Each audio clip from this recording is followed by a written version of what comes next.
Hello and welcome back to study with Saurav YouTube channel. आज के इस वीडियो में हम पटना हाई कोर्ट असिस्टेंट का जो मेंस एग्ज़ाम 13 अगस्त को होने वाला है उसके लिए सबसे ज़्यादा जो प्रॉब्लम्स स्टूडेंट्स को आ रही है, मुझे टेलीग्राम पे मैसेजेस आ रहे थे कि उन्हें टाइम मैनेज करने में प्रॉब्लम हो रही है। तो ये होता ही है, डिस्क्रिप्टिव जो एग्ज़ाम्स जब होते हैं तो उसमें टाइम मैनेजमेंट एक चैलेंजिंग होता है। तो आज की इस वीडियो में हम उसी को देखेंगे कि किस तरह से आप एग्जामिनेशन हॉल में टाइम को मैनेज करोगे। ठीक है, तो चलिए बिना देर किए वीडियो की शुरुआत करते हैं। देखिए, जो आपका जो सेक्शंस है, जो आप एग्ज़ाम दोगे उसमें जो सेक्शंस है वहाँ पे ग्रामर सेक्शन है और डिस्क्रिप्टिव सेक्शन है। यहाँ मैं एक बात आपको ध्यान दिया दूँ कि यहाँ पे मैं स्पेसिफिक नहीं बता रहा हूँ कि ये हिंदी के लिए है, ये इंग्लिश के लिए है। मैं सिर्फ दोनों को लेके चल रहा हूँ। ठीक है, हिंदी इंग्लिश दोनों, इसमें कोई प्रॉब्लम नहीं है। उसमें भी ग्रामर है, उसमें भी डिस्क्रिप्टिव है। तो दो सेक्शंस में हम लोगों ने बांट लिया है। एक ग्रामर सेक्शन होता है, एक डिस्क्रिप्टिव सेक्शन होता है। तो सबसे पहले आप क्या करोगे कि सबसे पहले आप ग्रामर सेक्शन को अटेम्प्ट करोगे। ठीक है, ग्रामर पार्ट को आप सबसे पहले अटेम्प्ट करोगे, उसके बाद ही आप डिस्क्रिप्टिव के लिए जाओगे। ठीक है, सबसे पहले आप जो अटेम्प्ट करोगे वो ग्रामर होगा, उसके बाद ही आप डिस्क्रिप्टिव के लिए जाओगे, क्योंकि इससे आपको फायदे देखने को मिलेंगे। क्योंकि यदि आप डिस्क्रिप्टिव लिखने जा रहे हो और आपका जो समय है वो ज़्यादा लग जाए, टाइम ज़्यादा लग जाए डिस्क्रिप्टिव लिखने में, तो आप आसान से सवाल जो ग्रामर्स के होंगे उनको आप मिस कर दोगे, जो कि आपके लिए खतरनाक साबित होगा। ठीक है, जैसा कि आपने सिलेबस तो पूरी अच्छी तरीके से देख ही लिया होगा, तो उसको ही मैंने दो सेक्शन में देखिए आप यहाँ बांट दिया है। ये डिस्क्रिप्टिव में है, ये कौन कौन से है, एसे राइटिंग है, प्रेसिज राइटिंग है, लेटर राइटिंग है, कॉम्प्रिहेंशन है। तो इसको हम आगे देखेंगे कि कैसे इनके भी ऑर्डर क्या होने चाहिए, बेस्ट ऑर्डर क्या होनी चाहिए अटेम्प्ट करने के लिए, जिससे आपका टाइम जो है मैनेज हो सके। उसके बाद जो ग्रामर है, तो ग्रामर सेक्शन में आपको सेंटेंस मेकिंग आएगा इडियम फ्रेजेस से। उसके बाद वॉइस नरेशन, जो सेनो एंटो हो जाएगा, और फिलर, इन सब से आ सकते हैं। वैसे संभावनाएं कम होती हैं, क्योंकि जो सेक्शंस हैं डिस्क्रिप्टिव में वो ज़्यादा हैं और ग्रामर में कम पोर्शन है, तो ग्रामर से थोड़े कम ही सवाल आएंगे, ऐसा मुझे लगता है। बाकी जो आयोग है वो डिसाइड करे। तो ये जो ग्रामर और ये इंग्लिश का सेक्शन हो गया। उसी तरह से आप यहाँ देखिए, यहाँ पे ये डिस्क्रिप्टिव में आ जाएगा निबंध, संक्षेपण, पत्र लेखन, गद्यांश, और उसी के साथ ग्रामर में यहाँ चीज़ें आ जाएंगी। ठीक है, तो जो हिंदी में तो और कम संभावनाएं बनती है ग्रामर से सवाल आने की, क्योंकि आपके पास मार्क्स ज़्यादा नहीं है, 40 मार्क्स आपके पास हैं। तो हो सकता है कि जो एसे राइटिंग है उसके मार्क्स को घटा दिया जाए। जैसे पहले 15 नंबर का एसे मार्क्स पूछा जाता था, 20 नंबर का पूछा जाता था, उसको 15 कर दिया जाए, ऐसा कुछ किया जा सकता है। बाकी आयोग डिसाइड करे कि उन्हें क्या करना है। तो सबसे पहले मैंने आपको बताया कि आपको ग्रामर सेक्शन अटेम्प्ट करना है। ठीक है, चाहे वो इंग्लिश हो चाहे वो हिंदी हो, हर चीज़ में आपको ग्रामर सेक्शन को पहले अटेम्प्ट करना है, जिससे आपको कॉन्फिडेंस लेवल आपका बढ़ जाए।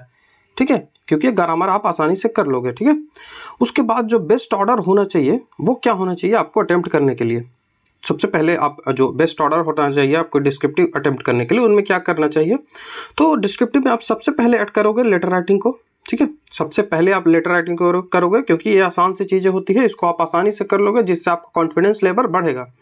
उसके बाद कॉम्प्रिहेंशन करोगे। कॉम्प्रिहेंशन भी थोड़ा मतलब टफ तो नहीं होता, लेकिन आसान ही होता है, इसको भी आप कर लोगे। उसके बाद प्रिसीज राइटिंग है, और उसके बाद एसे। सबसे लास्ट में आप क्या करोगे, तो सबसे लास्ट में आप एसे राइटिंग लिखोगे, चाहे वो हिंदी हो चाहे वो इंग्लिश हो।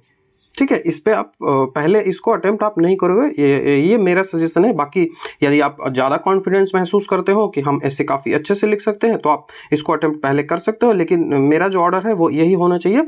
आप पहले लेटर राइटिंग करें, उसके बाद कॉम्प्रिहेंशन करें, उसके बाद प्रेसिज करें, फिर ऐसे करें। ठीक है, अब आपको कौन कौन सी चीज़ें ध्यान रखनी है ऐसे राइटिंग के समय। सबसे जो समस्या आती है ऐसे राइटिंग में, वो यही आती है कि ऐसे राइटिंग में ही जो स्टूडेंट्स हैं वो सबसे ज़्यादा जो टाइम है वो वेस्ट कर देते हैं।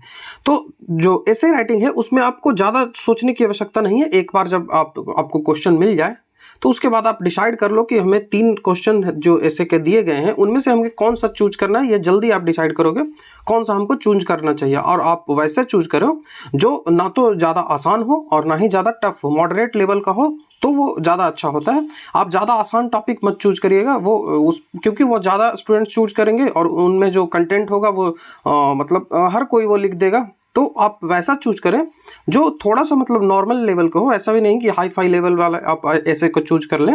आप चूज करें तीनों में से ऐसे को जो नॉर्मल लेवल में हो, ना तो ज़्यादा आसान हो ना तो ज़्यादा टफ हो। इससे ज़्यादा मार्किंग की जो संभावनाएं हैं वो आपकी बढ़ जाएगी। हाँ, लेकिन आपकी नॉलेज होनी चाहिए उस टॉपिक पे, तभी आप वैसे लिख सकते हो। ठीक है, तो सबसे पहला ऐसे में आपको ध्यान रखने की आवश्यकता है कि आप ज़्यादा सोचोगे नहीं। एग्जामिनेशन हॉल में आप ज़्यादा सोचोगे नहीं, एक बार डिसाइड कर लोगे कि हाँ हमें क्या लिखना है, किस पे लिखना है। एक बार डिसाइड हो गया तो हो गया बस। और आपको जो फ्रेमिंग है आपकी जो ऐसे की फॉर्मेट है, आपकी जो ऐसे की फ्रेमिंग है वो तैयार हो जानी चाहिए। क्योंकि हम लोग लगभग फरवरी में नोटिफिकेशन आया है, उसी टाइम से मेंस की तैयारी कर रहे हैं, तो लगभग 6 महीने से आप मेंस लिख रहे होंगे। यदि आप मुझसे जुड़े होंगे तो लगभग 6 महीने से आप मेंस लिख रहे होंगे। तो मुझे नहीं लगता कि ये इन 6 महीनों में आपकी एक फॉर्मेटिंग भी तैयार नहीं हुई होगी। तो आप जहाँ भी हो, जहाँ भी पढ़ते होंगे, तो आपकी एक फॉर्मेटिंग होनी चाहिए। आप याद रखें, ऐसे राइटिंग की आपकी एक फॉर्मेट होनी चाहिए कि कौन सा फॉर्मेट में हम लिखने वाले हैं ऐसे को, तो वो फॉर्मेट आपको होना चाहिए और उसी फॉर्मेट को बस जाके चिपका देना है एग्जाम में। यही करोगे तो आपका टाइम मैनेज हो पाएगा, नहीं तो नहीं हो पाएगा। आप एग्जामिनेशन हॉल में आप जाकर सोचने लगोगे कि ये इस टॉपिक ये इसके कॉन्सिक्वेंसेस लिखूं, इसके कॉज लिखूं, इसके कॉजेज में क्या क्या लिखूं, ये सब आप सोचने लगोगे तो हो गया। फिर आपको ये जो होना चाहिए, ये फिक्स होना चाहिए कि हमें क्या चीज़ें लिखनी है और किस ऑर्डर में लिखनी है, ये आपको फिक्स होना चाहिए एसे राइटिंग में। ठीक है। और जो मैंने बता दिया कि एसे राइटिंग आपको लास्ट में अटेम्प्ट करना है। यदि आप कॉन्फिडेंस फील ना करें, यदि आप कॉन्फिडेंस फील करते हो कि हमारा ऐसे जो है वो जो मैंने लिखा है वही आ गया है एग्जाम में, तो आप उसे भी अटेम्प्ट कर सकते हो। ये पहली बार, ये आप पे निर्भर करता है। क्योंकि ऐसे राइटिंग जो है ना वो क्या बोलते हैं, वो आपके जो राइटिंग स्किल को दिखाता है। तो ऐसे राइटिंग में आप कह सकते हैं कि ऐसे राइटिंग आसानी से चीज़ें आने वाली नहीं है। ये साल दर साल जब आदमी प्रैक्टिस करता है तब ये स्किल आती है, राइटिंग स्किल। ठीक है। तो आपको अटेम्प्ट करना है ऐसे सबसे लास्ट में, ये आपको याद रखना है। ठीक है। एक समस्या आती है प्रेसिज अटेम्प्ट करने में कि प्रेसिज को कैसे अटेम्प्ट किया जाए। तो मैं बार बार कह रहा हूँ, मेरा वीडियोस भी आपको मिल जाएगा चैनल पे। मैंने वो फरवरी के टाइम ही डाल दिया था, फरवरी मार्च के समय ही स्टार्टिंग में ही वो वीडियो मैंने डाले थे। तो वो वीडियो को आप देख लोगे, चैनल पे मिल जाएगा। मैंने प्लेलिस्ट भी बना दिया है और लिंक भी मैं डिस्क्रिप्शन में दे दूंगा। तो सबसे पहले पैसेज राइटिंग में आपको क्या करना है, तो पैसेज को आप केयरफुली पढ़ लोगे, 2 टाइम तो कम से कम पढ़ोगे, 2 बार पैसेज को जरूर पढ़ें।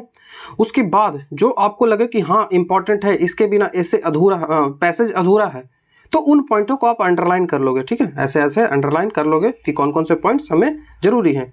जब आप एक बार पॉइंट्स को अंडरलाइन कर लोगे तो उसके बाद उन पॉइंट्सों को आप एक अरेंज कर लो क्रोनोलॉजी में कि कौन सा ऑर्डर होना चाहिए वो पहले आना चाहिए, कौन सा ऑर्डर होना चाहिए वो बाद आना चाहिए।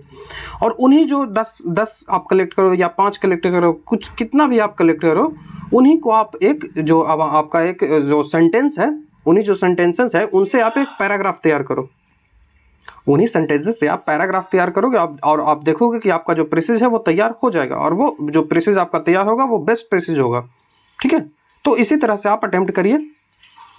तो हमने क्या बताया आपको कि कैसे अटेम्प्ट करना है। तो सबसे पहले आप ग्रामर को अटेम्प्ट करोगे, उसके बाद डिस्क्रिप्टिव को अटेम्प्ट करोगे। ठीक है। और जो डिस्क्रिप्टिव अटेम्प्ट करने का तरीका होगा वो कैसे होगा, तो डिस्क्रिप्टिव में लेटर राइटिंग से सबसे पहले लेटर राइटिंग, कॉम्प्रिहेंशन, प्रेसिज, ऐसे ये आपका ऑर्डर होना चाहिए। ठीक है। बाकी आप अपने हिसाब से डिसाइड कर सकते हो कि यहाँ पे आपको कौन सा जो है सेक्शन पहले अटेम्प्ट करना है। ठीक है।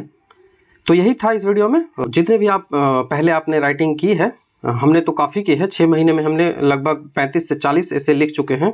तो उनको आप प्रैक्टिस करिए, उनको रिवाइज करिए, जिससे आपको एग्जामिनेशन हॉल में प्रॉब्लम ना हो। ठीक है। तो थैंक यू, आप प्रैक्टिस करते रहिए।